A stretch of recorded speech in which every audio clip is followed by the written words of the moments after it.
किसी ने बहुत ही खूबसूरत बात कही है, जहाँ चाह है वहाँ राह है। अगर इंसान अपनी जिंदगी में कुछ पाने की चाह बना ले तो उसके लिए राह अपने आप ही बन जाती है, जिस पर चलकर वह अपनी मंजिल तक एक दिन जरूर पहुँच जाता है। दोस्तों, वैसे तो इस दुनिया में आपको कई जिद्दी इंसानों की कहानियां सुनने को मिल जाएगी, जिन्होंने अपनी जिद के चलते इतिहास लिख दिया। लेकिन मैं ज्वाला सिंह राजपूत आपको एक ऐसे जिद्दी इंसान के बारे में बताने जा रहा हूँ, जो आसाम के एक छोटे से गाँव से निकलकर आज उस मुकाम पर जा पहुंचा है, जहां पहुंचने का हर युवा अपनी आंखों में सपने लिए बैठा है। आपका विंग्स पावर मोटिवेशन चैनल पर मेरी तरफ से good morning, good afternoon, good evening, जब भी आप इस वीडियो को देख रहे हैं। अगर आप इस चैनल पर नए हैं तो ऐसी ही रियल सक्सेस स्टोरी के लिए अभी सब्सक्राइब करें। तो चलिए शुरू करते हैं। हम बात कर रहे हैं आसाम के थॉमस लगासु की, जिन्होंने अपनी सक्सेस जर्नी एक छोटे से टेलीकॉलर से शुरू की और आज वो अपना जॉब के head of sales and business development के पद पर है। आपको बता दें कि ये सब थॉमस को रातों रात नहीं मिला,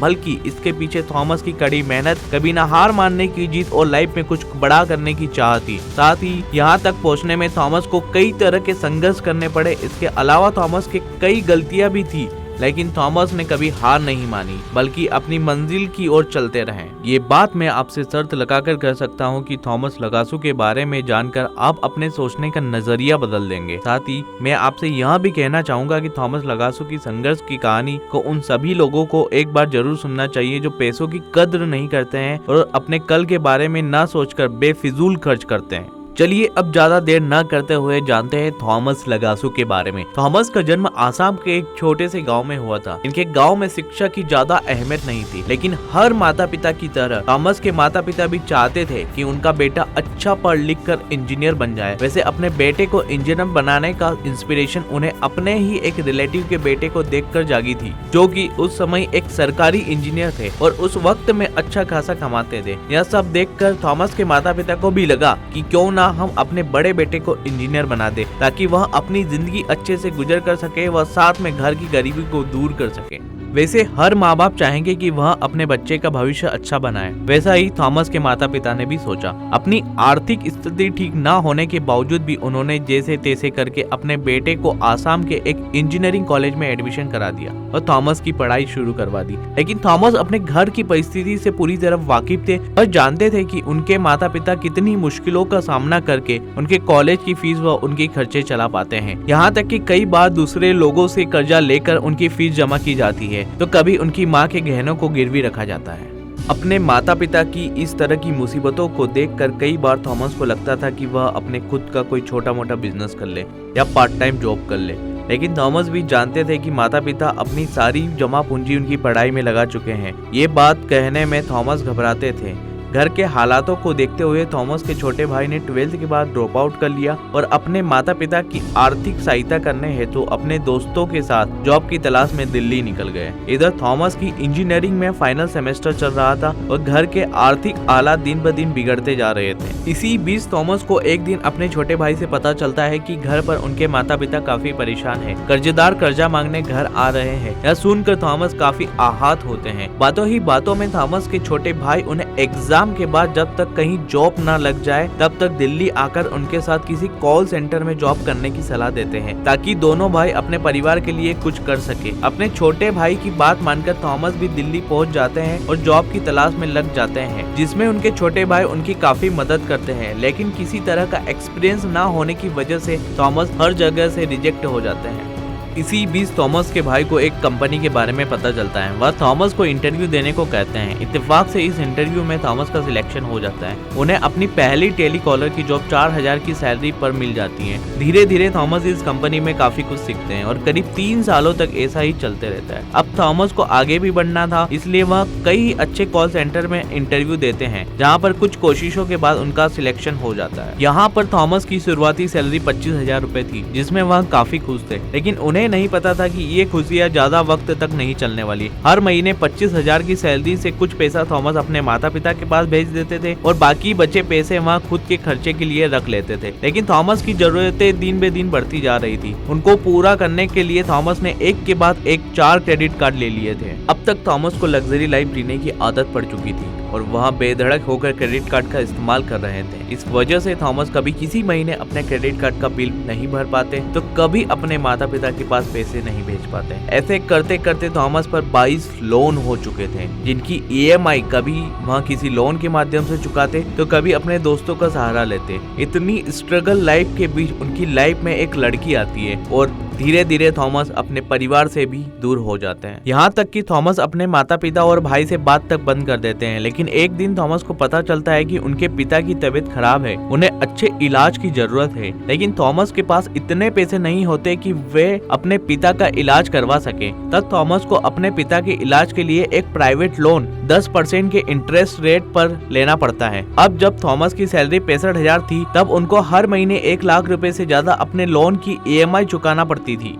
जैसे तैसे वहाँ अपनी लाइफ गुजार रहे थे। फिर एक दिन अचानक ऑफिस जाने पर उन्हें पता चलता है कि जिस कंपनी में वो काम करते हैं वहाँ किसी वजह से बंद हो रही है और सभी एम्प्लॉय को अपने लिए किसी और कंपनी में जॉब की तलाश करनी होगी। तब थॉमस भी दूसरी कंपनियों में इंटरव्यू देने लगते हैं, लेकिन उन्हें यह सुनकर धक्का लगता है कि उनकी सैलरी 25 से 30 हजार ही होगी। यह सुनकर थॉमस को सदमा लगता है कि अब वो अपने लोन कैसे चुकाएंगे। इसके अलावा थॉमस की मुश्किलें यह भी थी कि अगर वह कहीं जॉब करते हैं तो उन्हें अपने डॉक्यूमेंट्स की जरूरत पड़ेगी, जो कि बैंक के पास ऑलरेडी गिरवी रखे थे। ऐसे में थॉमस को कुछ समझ नहीं आ रहा था, इसलिए उन्होंने अपने आप को अपने ही फ्लैट में बंद कर लिया। अब थॉमस न किसी के कॉल अटेंड करते हैं और ना ही किसी की डोर बेल बजाने पर डोर ओपन करते हैं। इस प्रॉब्लम्स को उनके साथ साथ उनकी गर्लफ्रेंड भी फेस कर रही थी। थॉमस और उनकी गर्लफ्रेंड लिव इन रिलेशनशिप में रहते थे। थॉमस ने जो लोन लिए थे उनके रेफरेंस में उनकी गर्लफ्रेंड के नंबर भी दिए हुए थे, जिससे उनकी गर्लफ्रेंड को भी प्रॉब्लम्स हो रही थी। इधर लोन वालों को अपनी लोन की EMI न मिलने पर उन्होंने थॉमस के जितने भी कॉन्टेक्ट थे उनमें से कॉल करना शुरू कर दिया। एक्चुअली हुआ ये था कि थॉमस ने लोन कंपनी की एप्लीकेशन इंस्टॉल करते वक्त अलो रीड कॉन्टेक्ट के ऑप्शन पर यस कर दिया था, जिससे थॉमस की कॉन्टेक्ट लिस्ट लोन कंपनी के पास थी। इसी लिस्ट में थॉमस की गर्लफ्रेंड की HR के नंबर भी थे। लोन कंपनी वालों को यह लगा कि यह थॉमस की HR के नंबर है और उन्होंने उन्हें परेशान करना शुरू कर दिया। इस बात से थॉमस की गर्लफ्रेंड को काफी बुरा लगा। उस दिन इवनिंग में उनकी गर्लफ्रेंड घर आई और थॉमस के साथ रिलेशनशिप तोड़कर चली गई। तब थॉमस पूरी तरह से टूट चुके थे। उन्होंने अपने आप को पूरी तरह से फ्लैट में लॉक कर लिया और सभी के कॉल का जवाब देना बंद कर दिया। यहाँ तक कि उन्होंने अपने फ्लैट का 3 महीने का किराया तक नहीं दिया था। 31 दिसंबर 2018 को थॉमस ने अपने घर का सारा सामान बेच दिया और उससे जो पैसे मिले उससे रेंट दिया और लोन कंपनी का 1 महीने का EMI पे किया और रिक्वेस्ट किया कि जल्द ही वो बाकी की जितनी भी बची EMI है उसे पे करना शुरू कर देगा, तब तक वो लोग किसी को परेशान ना करें। थॉमस को BMW बहुत ही पसंद थी। एक दिन YouTube पर थॉमस ने देखा कि मुंबई के एक बंदे ने ब्लॉगिंग करके BMW खरीदी है, जिनका नाम है प्रीतम नगराले। थॉमस को लगा क्यों ना वहाँ भी ब्लॉगिंग करे और उन्होंने बिना कुछ सोचे समझे उस ब्लॉगर को फेसबुक के ऊपर मैसेज कर दिया। इस बार उनकी किस्मत ने उनका साथ दिया और 2 दिन बाद उस ब्लॉगर का मैसेज आया जिसमें उन्होंने अपना नंबर दिया था। थॉमस ने अपने बारे में बताया और साथ ही यह भी बताया कि वह फ्री में उनका कोई भी काम करने के लिए तैयार है, बस उसके बदले में थॉमस को ब्लॉगिंग सिखा दे। इस पर प्रीतम नगराले तैयार हो जाते हैं और थॉमस को मुंबई आने का कह देते हैं। थॉमस काफी खुश थे कि चलो इतने दिनों बाद जैसा वह चाहते थे वैसा तो हुआ। यहाँ मैं बताना चाहूंगा, मुंबई जाने से पहले थॉमस के एक US दोस्त ने उसको पार्ट टाइम जॉब दिलाने का वादा किया था। तो थॉमस के माइंड में यही था कि दिन में वहाँ ब्लॉगिंग कर लेगा और रात में पार्ट टाइम जॉब कर लेगा। और यही सब सोचकर थॉमस अपने बचे हुए पैसों के साथ मुंबई के लिए निकल पड़ते हैं। मुंबई पहुंचकर थॉमस अपने रहने का इंतजाम एक डॉर्मेट्री में करते हैं, जिसका हर दिन का किराया 500 रुपए था और साथ ही प्रीतम नगराले के ऑफिस में ब्लॉगिंग सीखना शुरू करते हैं। थॉमस को कुछ दिनों बाद अपने US के फ्रेंड से पता चलता है कि जिस पार्ट टाइम जॉब के भरोसे वह मुंबई आए थे वो किसी वजह से पोस्टपोन हो चुका है, तो अब उन्हें अपने लिए कहीं और जॉब ढूंढना होगा। थॉमस परेशान हो चुके थे, पैसे खत्म हो रहे थे, इसलिए थॉमस ने जॉब सर्च करना शुरू किया और इंटरव्यू देने लगे। लेकिन एक वक्त ऐसा आया कि उनके अकाउंट में सिर्फ 200 रुपए बचे थे और उन्हें डॉर्मेट्री भी जाना था और खाना भी खाना था। तब उन्होंने अपने दोस्तों से मदद मांगने के लिए कॉल किए, लेकिन ऐसे वक्त में थॉमस की मदद किसी ने नहीं की।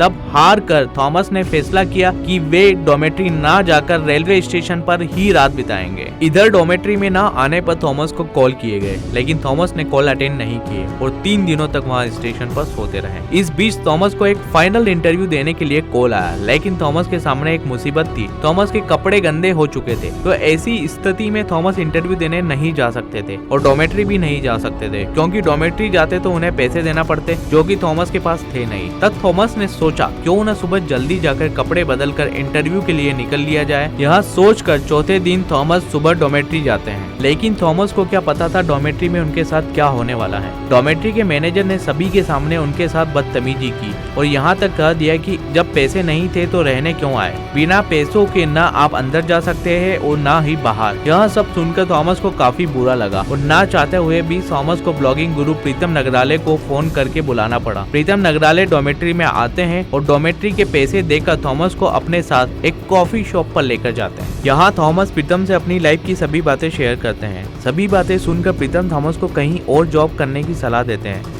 साथ ही खर्च के लिए कुछ पैसे और रहने के लिए अपने ऑफिस की चाबियां देते हैं। इतना कुछ पाकर थॉमस को कुछ उम्मीद दिखाई देती है और वो अपने लिए जॉब की तलाश में लग जाते हैं और कई कंपनियों को अपने रिज्यूमे शेयर करते हैं। ऐसे ही एक रात थॉमस को white head education technology company का मेल मिलता है, जो कि एक स्टार्टअप कंपनी थी और 20,000 स्टार्टिंग सैलरी दे रही थी। थॉमस इस मौके को अपने हाथ से नहीं जाने देना चाहते थे, इसलिए वह इस जॉब को एक्सेप्ट कर लेते हैं और कंपनी ज्वाइन कर लेते हैं। कंपनी में थॉमस के साथ 4 और टेक्निकल मेंबर थे, जिनका काम सिर्फ कस्टमर को कॉल करके पता करना था कि उनके पास लैपटॉप और इंटरनेट है। अगर है तो एक टेस्ट कॉल कर लो और काम खत्म। लेकिन दिक्कत ये थी, उनके कॉल कोई कस्टमर उठाता नहीं था। जब थॉमस के साथ भी यही हुआ तो थॉमस ने इसके पीछे की प्रॉब्लम को समझा और उसका सॉल्यूशन निकाला। प्रॉब्लम यह थी कि ये लोग जिस नंबर से कॉल करते थे वह नंबर फ्रॉड नाम से कस्टमर को दिखाई देता था, क्योंकि वह नंबर लेडलाइन मार्केटिंग के थे। तभी थॉमस ने व्हाट्सएप पर मैसेज करना शुरू किया और कस्टमर की टाइमिंग के हिसाब से मीटिंग फिक्स की। कंपनी ज्वाइन करने के 15 दिनों में ही उन चारों टेक्निकल मेंबर से 3 गुना ज्यादा टेक्निकल सेटअप कर दिए। इसके बाद थॉमस ने पीछे मुड़कर नहीं देखा और इन 15 दिनों में थॉमस उन चारों के लीडर बन गए। अपनी काबिलियत और मेहनत के दम पर थॉमस ने अगले 7 महीनों में 5 प्रमोशन हासिल किए। इसके बाद थॉमस को कंपनी के डायरेक्टर ने सेल्स में डाल दिया। सेल्स में आने पर थॉमस की सैलरी 3 गुना बढ़ चुकी थी। कंपनी के डायरेक्टर ने थॉमस में वो देखा जो थॉमस खुद में नहीं देख पा रहे थे। डायरेक्टर भी जानते थे कि थॉमस सेल्स में इतना अच्छा नहीं है, लेकिन थॉमस के लगन और प्रॉब्लम को सोल्व करने की टेक्निक कहीं न कहीं डायरेक्टर बहुत अच्छी तरह देख चुके थे। धीरे धीरे थॉमस ने सेल्स में 5 लोगों की टीम में भी अपनी एक अलग पहचान बना ली और सेल्स डिपार्टमेंट में भी थॉमस सेल्स के पहले लीडर बने और 1 साल में ही अपनी लीडरशिप में व्हाइट हेड कंपनी को हर महीने 1 मिलियन के रेवेन्यू तक पहुंचाया। इसके बाद कंपनी के द्वारा थॉमस को सेल्स ऑफ डायरेक्टर बना दिया गया।